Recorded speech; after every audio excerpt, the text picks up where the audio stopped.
Taylor Swift has mastered the art of building a relationship with her audience, and critics and fans alike have clearly taken note. But something I think less people are talking about is how Taylor Swift has harnessed the power of parasocial relationships to her benefit. And I don't think that's a bad thing. I'm no Swiftie, but I do think that Taylor Swift's entire career embodies the wholesome effects of a parasocial relationship and shows that you can create a net positive environment for virtually everyone involved. So, what is a parasocial relationship? Parasocial encounters provide the users with the illusion of being engaged in social interaction. This definition of parasocial behavior comes from a 1956 paper written by Donald Horton and R. Richard Wohl. What's fascinating about this paper is that it's over 60 years old but still discusses parasocial relationships as we would today. For instance, Horton and Wohl spend a little bit of time discussing Liberace and their parasocial relationship with their fans. They talk about how Liberace looks into the camera and talks to his audience. He acts like the audience watching him on TV is involved despite him being the only one in control of the performance. So, although technology has very obviously changed, the entertainment and the relationship the audience has with the performer is fundamentally the exact same. Where I think a lot of people get confused is that they seem to think a parasocial relationship is developed with a fan or fandom that become too obsessed. And that's just not the case. Fandom is inherently social. A performance needs an audience. Even though a fandom often feels intensely personal, the activities that constitute it almost always exist as part of a shared experience. But Kevin, why do you care? Why does this matter? Well, I'll tell you if you subscribe first. I think people mistakenly associate the way we integrate technology into our lives with parasocial relationships. As a content creator and live streamer, I'm constantly engaging with people who are commenting on my art? If your standards are low enough to call it that. But if anything, this creates a regular or orthosocial interaction because there's a genuine back and forth. And I just need you guys to know that I have done so much research on Taylor Swift in order to make this video, and to know this woman is truly a gift and a curse. It's fine, it's fine. Her career is a testament to her willpower and also now mine. So Taylor's parasocial relationship with her fans is unique for 3 reasons. It's the distance she's able to keep from her fans compared to most content creators, the narrative she has woven within her music and videos, and the extra level of gratification that the fans receive from following her stories all these years. It goes beyond listening to an album or an artist you like, and instead feels like you're checking in on a friend. The downside to this kind of relationship is that through the illusion of intimacy, it can sometimes invite people in the audience to become way too familiar with the persona. And now we have officially come to the inevitable part in every Taylor Swift video, where we get to talk about Gaylors. Now, if you don't know what Gaylors are, first of all, congratulations on being able to touch grass. What is that like? How's it feel to live my dream, huh? The short of it is that Gaylors are a group of Taylor Swift fans who believe that she has been harboring a queer relationship and has been placing clues of said relationship in the media for years now. And this is troubling for multiple reasons. First of all, it requires fans to speculate wildly over an intensely personal subject that Taylor has never discussed, as well as it requires you to assume that Taylor is sharing very specific details about her personal life to a very select few of fans who truly understand her. So in order to be a Gaylor, you have to, 1, admit spending your way too much time speculating about someone's sexuality, or 2, admit that Taylor is exploiting her queerness as a game. So that's like a fun, choose your own adventure of incrimination. Also, like, John Mayer pursued Taylor Swift when he was 32 and she was 19, and yet Gaylors are still the most cringe part of the Taylor cinematic universe. Speaking as an outsider, I think it would be super cool if you guys tried to do better than that. Also, like, my take doesn't really matter because I don't know the details, but also, like, we know that Taylor Swift isn't gay because this is the gayest picture I've ever seen. Therefore, no gay person would take it.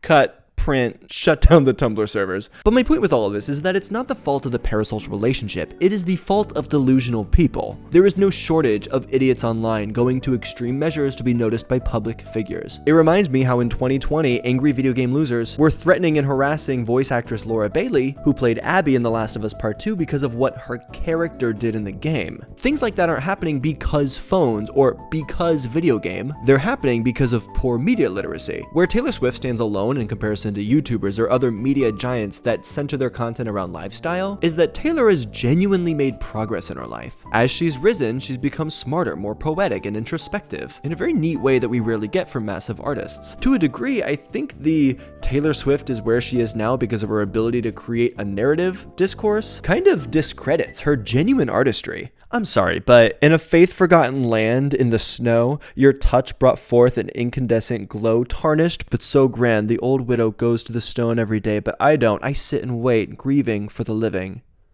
Anyone who wants to look me in the face and say that these lyrics are mid can meet me the fuck outside. I'll show you some real poetry. Their names are Robert Frost and who else writes poetry? Mariah Carey.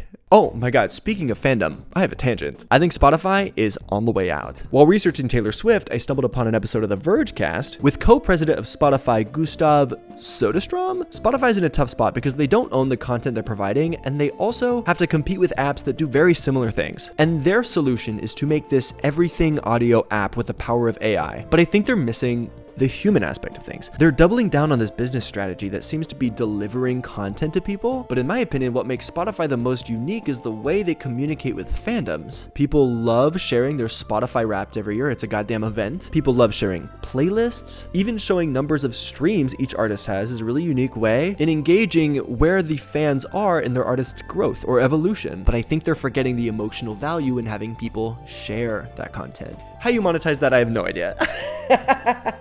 What we find is that you need to use these technologies and they're amazing, but you still need people in the loop. Shortly after this interview, they laid off like 1,000 people. So it does seem like this entire exchange was just a small attempt to save face and add a human reason to the layoffs. But you know, what do I know? Maybe the executives are out there trying real hard. Anyway, what was I talking about? Yes, Taylor Swift. Now, if I was a smarter creator, I'd end the video right there. But as of recording, I don't fear God or Swifties, so here we go. I do think that Taylor's relationship with her fans can often cause them to overstate her role in feminism.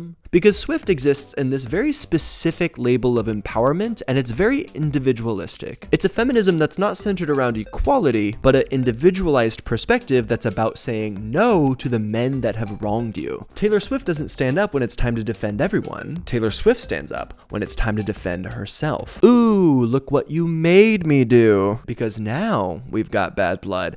Yeah, see what that is? This is the double-edged sword of being a lyrical genius and putting meaning into every line. She is perfect for the Time Person of the Year idea of empowerment, because it's an empowerment that gets to decide when it's being pushed back against. This is also something that white gay men do all the time, but this video is about Taylor Swift, so we'll keep it on her. Her career began because daddy bought a spot on the radio. She's remained relevant in her career because of the men she's written about. Not to mention, I have not been able to go outside without hearing about her relationship with a man. Now don't get it twisted, I'm not saying this is a step backwards, but I think it's a smaller step forward than what people are clamoring about. She has always been and is currently working with the industry, an industry run by men. The re-releases of the Taylor's versions of music that she owns is just another way of selling nostalgic content back to her audience. Now, is it a far more tasteful version of how Disney is reselling their classic movies with the veneer of progress? Yeah, absolutely. But regardless of that, these capitalistic endeavors would still make Walt Disney jizz ice cubes in his cryogenically frozen pants. But let's be real, I'm not gonna sit here and pretend like most of our fans don't already know this, and a moderate amount of nostalgia is fine. The lack of criticism that Taylor Swift receives from her fans is not because of some parasocial hypnotism, but instead because it's a young audience that sees her as a hero. And this behavior is everywhere. It's the same with people being fine that Beyonce performed in Dubai, a famously homophobic area, and just casually leaving out all the songs in her new album that imply allyship. Sometimes people don't know how to comprehend the idea that their favorite person is flawed.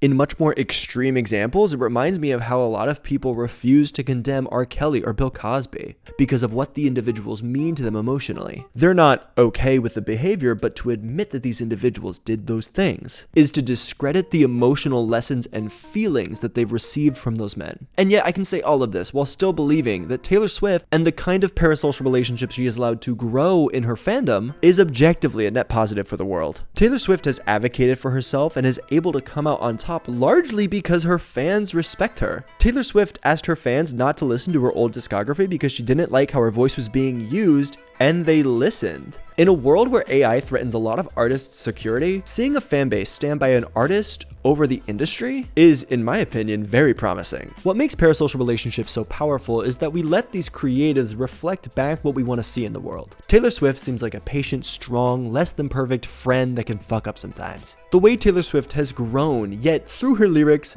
never chosen peace in her life. The way she went on Ellen to blast Joe Jonas for breaking up with her over the phone in less than 25 seconds. The way that she was at the height of her career and still said, yes, I will do that Cats movie. And even the way in this Time article she says, re-releasing these albums feels like a mythical quest, and then continues to compare herself to Thanos and Voldemort. I can't be mad at that. That's my queen. Oh, whoa, sorry. I got caught up in the moment. Beyonce's my queen. Taylor can be my aunt. Fandom is incredibly powerful, and I think the secret of that is community. The biggest takeaway about building parasocial relationships around you is that it is your relationship under your control. And Taylor Swift has this power because she respects her audience and has chosen to be vulnerable and honest with them. And so far, it looks like her fans have returned the favor. I think Super Fandom puts it best. Dealing with a fan group you like and respect is wonderful and terrible and heartbreaking and rewarding. The fans giveth and the fans taketh away.